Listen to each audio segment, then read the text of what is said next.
This is Will Buchanan reporting for the Walk for Liberty. Today is June 7th, 2008, day 85.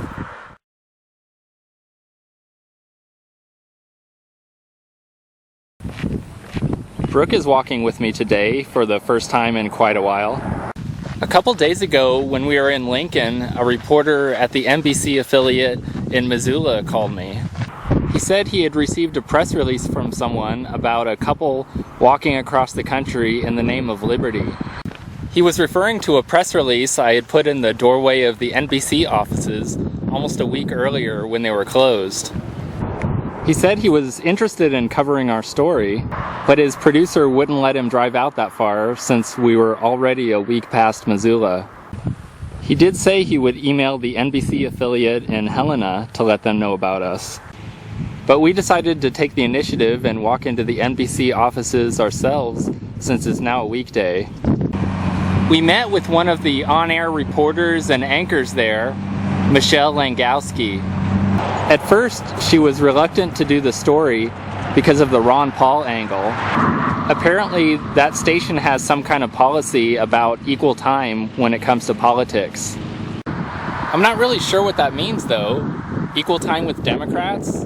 Equal time with other Republicans? And how is that even relevant anymore since Ron Paul is no longer actively a presidential candidate? In any case, we told her the walk is not about Ron Paul specifically. It's more a personal quest to achieve more liberty. So she got the thumbs up from her producer, and I was interviewed by her.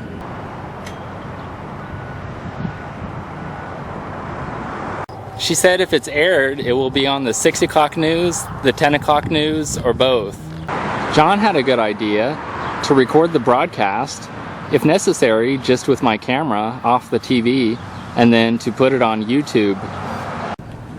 That raises a question, though. If KTVH-12, the NBC affiliate here, found out about it and chose to, could they go after me for copyright infringement?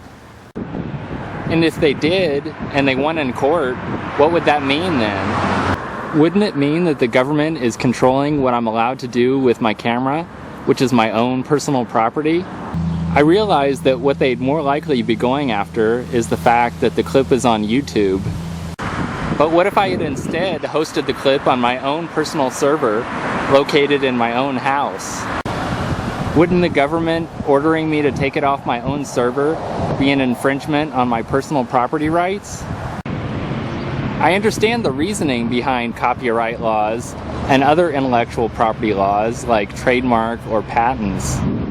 The government thinks that the person who created that idea needs time to profit from it, or else there would be no incentive to create new ideas.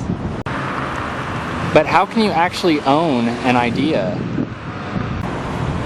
You may have come up with the idea, but once you release it out into the world, you have no control over it anymore.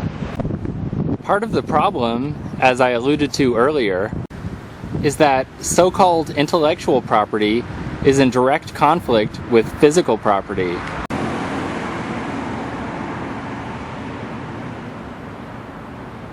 Once an idea is out in the world, it can exist in someone else's mind, on their paper, or on their computer.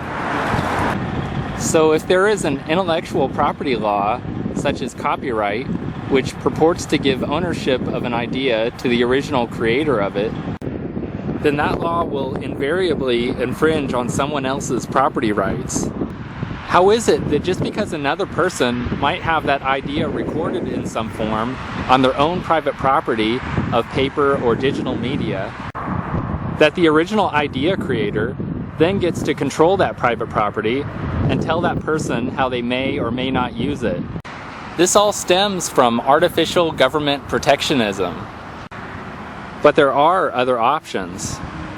For one, intellectual property laws didn't always exist.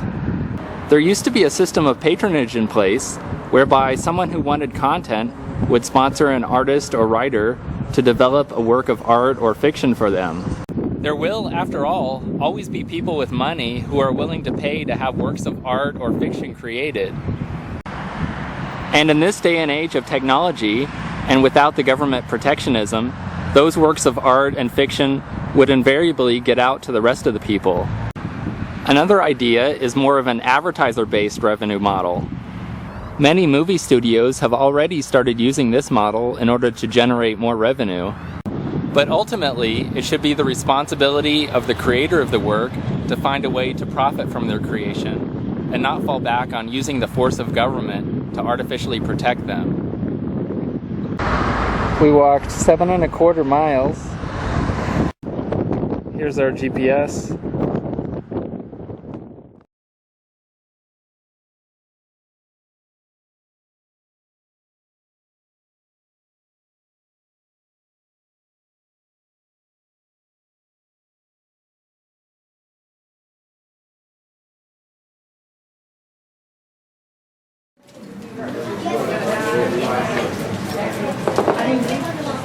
I'll let you know that when you get them. Oh, they're videotaping or something.